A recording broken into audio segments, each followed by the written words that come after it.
Let's. Do you know a good opening line to start with? Like, give me a YouTuber line, something that everyone says. Kakarot. Here's your deck profile. Okay. What's good, YouTube? It's Patrick Jones of Winning Hunt Games, and so we got ourselves a deck profile about the one deck that literally can never die, the ultimate underdog deck. We got Burning Abyss. So let's get into the deck. I just got this deck for, well, I guess if you count the staples, it costs money, but we literally built this deck for 7 cents, the entire core. So let's get into the deck. So we main deck 3 Majesty's Fiends. We do this because with Vanity's Fiend, people used to play Vanity's Fiend, but then people start playing Spiral Tough, and you play a lot of monsters in this deck, so they'll just summon Tough, target Vanity's Fiend, declare monster, they'll always get it right, and then it'll die, and then they do the rest of their combo, and then you die. Skill Drain's also good right now, and that's the Skill Drain. Yeah, I don't have Skill Drain here, so that's the one mistake in this deck profile, but so I try to play some other stuff. But yeah, that's really good in here too. So we go with Majesty's Fiend because they can still technically out it, because if they have 3 Spirals in their graveyard, they can have Resort, Search Out Sleeper, and then they can out it. But that takes like several turns for them to get to. That's a normie, right? That's not an effect. That's yeah, just, it's just inherent special summon. Okay. But with this card, like Spirals can't do anything when this is on the board. Their only out is Sleeper, and if you like Ghost Ogre, the Resort, then they're pretty much just fucked. Okay. So like this is probably like the best one to go with, because at the current moment, like Vanity's Fiend is just too risky. Also against Trickstars, this is just all win. You just summon this and they lose. So I like this card a lot. You can summon this very easily, and if you have Rhino Warrior, whoo, it's too good. And then, 3 Ash Blossoms, staple, you need them. I went with 3 Ghost Ogres in this version, because I didn't really want to play Gamma or Droll. So I went with Ghost Ogre, because, if you Ogre the double Helix, it's really bad, because then, yeah, they add the Sleeper, they special summon it, but then they won't have a graveyard, so Resort dies. So then they just have Sleeper, and that's it. And they can't set any other back row, because if you use Sleeper, all of their back row gets blown away. So I just figured if Ghost Ogre's better, because if they're down to just Sleeper and nothing else, yeah, if they Sleeper and hit your guys, that sucks, but all of them are floaters. So I just went with this because it was easier. Also, I don't play E-Telly, but that would have been cool, because then I could have summoned Dante with it. And then 1 Max C, Exodia, the Forbidden One. Yeah, you have this, you open a hand, you win. And then on to the Burning Abyss monsters. So we play 3 Phoenix Rhino Warrior of the Burning Abyss. He is the best monster of the deck, because he's literally 3 extra copies of Seer and Graph. And also really good is that he lets your guys stick around when you have like linked monsters, because they won't blow up, because it prevents all Burning Abyss monsters you control, or just type monsters in general besides himself, from getting... Another reason why Cherubini's good. Yeah, because you could dump him with that Black Angel guy, and then you can send any fiend monster from your deck. But yeah, so like this is staple. You just need it, because you only have like 1 Seer and 1 Graph, so this means you can actually like mill these guys more often, or like open with it more often.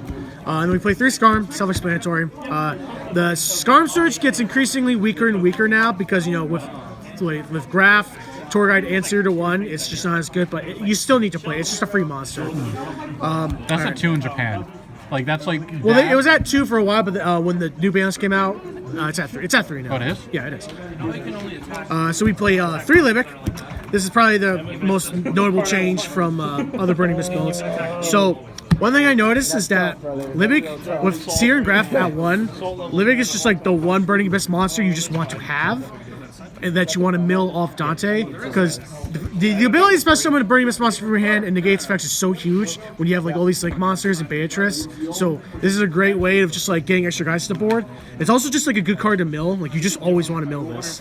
And like with Seer and Graph at 1, I feel like this is just like almost as good, or at least as valuable as Seer and Graph in terms of like the extenders. Yeah. So I played this guy because being able to special summon a guy like Seer and Graph and not like have to use this effect special summon for your hand, so you can still use the grave effect, and also to keep guys alive when you have like monsters out is like really clutch, and you just always want to mill this. So I play 3 copies.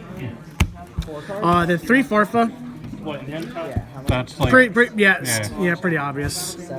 You send it with Beatrice, or you just mill it off Dante. You order chain links so you can like fuck people up. We would go with one Barbar. It comes clutch. We have a Nightmare Shark in this deck, so you can kill people at 29. I was thinking of playing like a second one, but I felt like one was you could pull the shit William did in the Link Range tournament, put that under Acid Golem, and hit for pretty much 4,000 because of it. Yeah, that's pretty good. Yeah, that's pretty tight. Then we play one Ouch. You just play for the name, but it does. If you have like M'Quipped or a Beatrice out, it does let you give you an extra disruption. Because if you use Farfa, then you can use this. So you have like 2 disruptions, so that helps. But you really just play for the name. The one Cow Cab, actually in this current locals, I Cow Cab and I bounce back like a back row, which is actually pretty nice. It also comes well. It comes well with Twin Twister too, because if you Twin Twister and pitch Rhino Warrior or this, you could basically get rid of 3 back row. But again, you just play this for the name. Like there's some other useful applications, like if you have anti spell or like Twin Twister, or if you just randomly mill off Dante. But for the most part, you just play for the name. Then play one Rubik. You mainly just play for the name, but we do have Virgil in our extra deck, so that helps. Then one Seer, one Graph, one Tour Guide. The power one-ofs, they're very clutch. They're very good. That one of Dante too. Yeah, the one of no, we have 3 Dantes, thank God. I don't know what's better, having 3 Graphs, 3 Seers, or having the main deck. Yeah. Because if you have 3 Seers, Dante recurs. Because Japan has 3 Seers and 3 Beatrice, so you just have infinite Beatrice. It's not like it matters. And then Link Monster does give you something else to make, so yeah, that's probably the case. Then we play one Fairy Tale Snow, because if you mill it off Dante, you mill a lot in this deck, so if you mill it off Dante, you can immediately use it. And it's also a good thing to send with Beatrice, because that's why you play one, because you can send with Beatrice. Yeah. And then this is just good free disruption, and it's a free monster. So like I like this a lot. Then 3 Desires. We don't play Allure of Darkness because you don't want to banish the BAs. You just want to like draw more of them, so this is just better. It sucks if you banish Tour Guide, it's not too bad. If you banish Graph, it's not too bad. If you banish Seer, that really sucks because that fucks up your late game. But for the most part, this card's pretty good in this deck. The one Foolish Burial, it's a good starter card. It dumps Seer Graph. You can also do other stuff like dump Cow Cab or Ouch or Farfa. Like this card does like everything. The one Soul Charge. So this card's like got way better in this deck because of Lake Monsters and Rhino Warrior. So like a common play in this deck is to like say you have Dante and you have either Rhino Warrior attached or you just mill Rhino Warrior. So Rhino Warrior goes and gets Seer, and then you link summon either Decode Talker or Proxy Dragon, and then you just Soul Charge and you just bring all your guys back. And with Rhino Warrior, all your Burning Mist monsters will stay, and then you just go off to Combo City, and you can easily Soul Charge for 5 monsters in this deck, and it's really good. Also, like late game, this is really clutch. So yeah, this is like a really powerful one of. And then for traps, we kept it slim. I'm testing out the Burning Abyss trap cards. So I played 2 Fire Lake and 2 Traveler to Burning Abyss. Or 3, I mean. Yeah, well, I had 3 of this, but I went over 40 cards, so I just cut 1. Yeah. So with this, I mean, this doesn't work well with Beatrice, but usually if you have this, you just don't make Beatrice, and you just make. It's not that hard to get like 2 Burning Abyss monsters on the field, and with. Like, this is just a really good, powerful card against, like, pretty much every deck. It does kind of suck against Spirals, because, you know, if they have Resort, you Fire Lake them, and then they activate second Resort, and then you just die. So I don't know how viable it is, this format, but I've been testing it, and, well, it's pretty good against Magicians. Yeah. That's pretty good. This is also not too bad, either, because if you have this and this, that's crazy. But also, like, if they kill all of your guys and then end phase, you flip this, you bring them all back, that's really good. Since we only have, like, 1 Seer, like, you need to, like, max out on your monster revival cards, so I played 3 of this. But also, it's good, is that if you go to your next turn, and then you have this set, and you just, like, Dante mill 3, and then you, like, make some link summons and stuff like that, and then you just flip Traveler, and you just bring them all back, like, that's huge. So, I'm currently testing with this. I like this card a lot, but like with Fire Lake, that's definitely optional. I don't know if this is like the right card to play, but this is what I've been testing for now, and it's not too bad. That's the main deck. It's 40 cards, and on to the extra deck. All right, so we play 3 Dante Traveler to Burning Abyss. The special thing here is that thanks to my friend Felipe, whose dogs ate his cards, these Dantes are heavily damaged, so screw you and your gold rarity. We got the Galaxy Brain Dantes here. We're really playing on a budget because these things are like heavily damaged. That Dog Bite Dante? Yeah, Dog Bite Dante that you got for free, which is pretty good. Thanks to thanks to getting this for free, me just having some of the key cards already, and Amazon gift card I got for Christmas, I literally built this core for like 7 cents. It's pretty good. Then we play one Beatrice, because it's that one. Otherwise, I play more. And then if you kill the Beatrice, we have the Pimp, which comes a bitch, Pimp slaps you in the face, which is really nice. He's also untargetable, which is really nice, and his quick effect draw card on either player's turn is really nice. Like if you use his effect, pitch Farfa, banish him, draw a card, and then end phases comes back to your main monster zone, that's like so huge. And then we play Virgil, because you could technically make it with Beatrice or Rubik. You have the extra deck room, so I played it just in case. The one break sword in case you need to like hard remove something. One? Yeah, I actually have yet to summon this card, so I think one's fine for now. I don't play the Fam Knight, so I don't play break sword. One Nightmare Shark.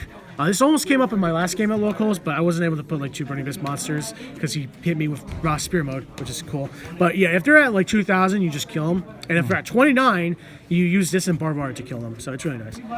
You play one of this because it's good at picking away back row, and it's also really good for anti-spell. One Acid Golem. This would be really good if I had Skill Drain, but I can't find Skill Drain. No one seems to have this card. But yeah, you just make it for a beater. The key play is if you have Skill Drain, because then like this is just a 3,000 guy that's unaffected by monster effects, which is huge. Then we play one Equipped, because if you attach Farfa or Alec to this, it's basically Beatrice, so it gives you more quick effect disruption. Then I played one Downer Magician, because I had rooms and I wanted something else to use the Dante with besides Beatrice, because Beatrice is at 1. So I went with Downer Magician. This actually came up clutch in my last game because I didn't have a Burning Abyss monster in my hand, but I had Seer and Dante with Graph and Grave. So I upgraded to Downer Magician. The Seer died and got the Graph.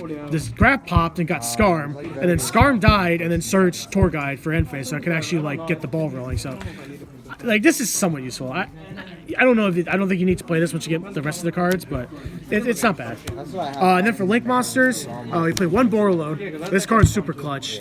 Why is that not Skull Deed? Because I don't even, you wouldn't even want to play Skull Deed in this deck, honestly. But you play this because Burning Abyss struggles against anything that can't be targeted and destroyed by card effects. So you bring out this guy and you just steal their monster. And it's not that hard to summon, especially once you get the Link monster. But even then, this card's not that hard to summon. Yeah. Also, it's good because funnily enough, like Burning Abyss did get hit with the new mechanic, but what helps is that with the Link monsters, you can use Dante for a Link summon, and then immediately triggers effect to add back a guy from your hand, from your grave to your hand. So like you can like, what you can't do with like the Burning Abyss, that's why you play like these guys. So I also play Decode Talker and Proxy Dragon. Yeah, you play these guys because you can Link someone using your Dante to trigger his effect, which really comes in clutch with like Decode Talker. So say if you have like Dante. Wait, why don't you just turn Dante into Ventriloquist, Rushka, and Clara? Because it's only normal summoner set. Damn, you're right. Yeah, that would actually be pretty clutch. But so the reason why you play this is that because you want to link someone with Dante. So say you have Dante, and then maybe you milled a Graph or Rhino Warrior, so you summon out Seer from your deck. So you have Seer and Dante, and you have like another Burning Abyss monster in your hand. So we special summon Burning Abyss monster from our hand, and then we link summon all these guys. They summon Decode Talker, and then Seer's effect brings back Dante, and then Dante adds back a Burning Abyss monster. If you have like another Burning Abyss monster in your hand, Seer's probably not bad, but it doesn't really matter in this case. But yeah, you add back a Burning Abyss monster, probably Seer, and then you upgrade to Beatrice. So then you have Decode Talker, Beatrice. So that's why you play Decode Talker. That sounds like the ABC combos. Yeah, you also do a similar thing with Proxy Dragon. Proxy Dragon is really good if you have the Soul Charge play. But yeah, you play these guys just to trigger Dante's effect. And also sometimes it's coming in. Alright, so let's get into that side. Side deck. So you can start round and I can go to school. So side deck, I played the Kaiju package. And yeah, so I played like one of each Kaiju. You play these guys because Dante can attack over these. And you play this one because if you have Beatrice, you upgrade, make Beatrice, you hit him with this guy in attack mode, and you crash Beatrice into this, and then she dies, and you bring out Dante Pilgrim, which can then attack over this guy. So that's why you play him instead of like the latest Kaiju. For a second, I was like, what do you mean? Also, crash? This is good because you could mill this with Beatrice or Dante, and then next turn you search a Kaiju. Then you play one Raigeki because I had no idea. That all-see Raigeki, though. Yeah. Then we played 3 Twin Twisters because we're not maining it. Really good with the Burning Abyss monsters because they all trigger. Williams noticed at Link Reigns how as much spell and trap removal as possible in BA is really important. Yeah, especially against like the Magician deck. Yeah. You gotta deal with that trap card. I played one extra Fire Lake, in Rogue matchups where you need it. And then 3 anti-spells for spirals and pendulums. Yeah. And then 3 evenly match for pretty who much plays like that? everything. Yeah, this is such a garbage card. All right, So yeah, any last words? I hope we get Burning Abyss. We get the Lake Beanie. Monster and Extreme Forces. If not, then cool. At least we get Flames of Destruction. We can play for Nats. But yeah, I'm honestly really surprised how this deck, in a weird way, got better with the Link mechanic. Because like, This deck you can draw. people can't make turn 1 Abyss stories as much, but also just being able to proactively use Dante's graveyard effect to like add back cards is like super clutch. And you really don't get encumbered by having only 1 extra deck monster as much as you think you do. Like you actually just 1 Dante is just really good, especially with like hand traps, because like most hand traps like do nothing against this deck. Like Ghost Ogre Ash Dante doesn't is do that garbage. much, like- Like yeah, Ash only really stops you if you have like Tour Guide, and that's about it. Tour guides And like graph. Desires. Yeah, desires. Yeah, but if they Tour Guide, like, if they Ash like a graph, that's, I mean, obviously you want to do that, but that's still really bad, because if you just mill it off Rhino Warrior or just from Dante, they're using Ash Blossom on a card that costs you no cards to commit. Yeah. So, like, that's still pretty bad. And Droll does nothing. Ghost Ogre's awful. I mean, Maxi's good, but that's at 1. Yeah. And Gamma's also not that good. And if you can also play hand traps too, so all you really need is like 2 Burning Mist monsters and like a hand trap, and then you could just like grind it out, because like spirals and trick stars can't really deal with Dante that easily. So it's actually pretty good. So yeah, I'm actually surprised how well this deck's been performing this format. So yeah, give that like button a titty slap, and we'll call it a day. Peace. Peace.